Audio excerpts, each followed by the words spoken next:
y'all, just going to show you how I do my corned beef. Now I like to use my 14-quart pressure cooker, but it does have the slow cooker function, which is what I will be using. This is 8 pounds of corned beef, and I'm adding the seasoning packets that come with them. You can layer this however you like to.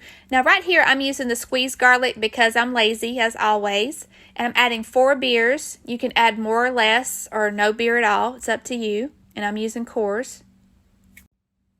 Of course today's St. Patty's Day, but this is a favorite of ours. We make this year round. Now right here I'm adding 2 large onions that's been diced. And I'm just kind of stirring it just a little bit. You don't have to, of course. I'm going to end up mixing everything together anyways, just something I'm always doing. I'm going to add some salt, kosher salt. And you can see it fizzing up real nice here. Now I'm adding 5 pounds of petite red potatoes that have been quartered. Anytime I add potatoes, I kind of like to add butter to dishes, so this is just a half a stick of butter, and I'm using a tablespoon of brown sugar.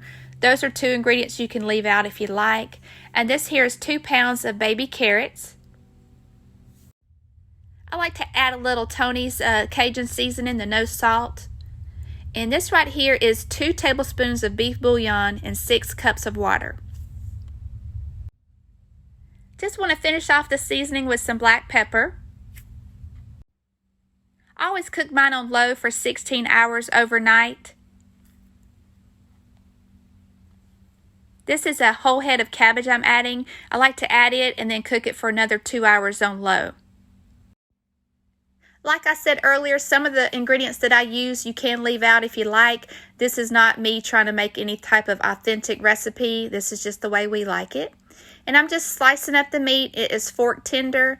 And of course they do shrink up, so that's normally why I like to cook too. These were both labeled as flats, but this one looks a lot like the point, but I prefer to pick out the flats if I have my choice. And if you give this recipe a try, let me know in the comments. Thanks for watching.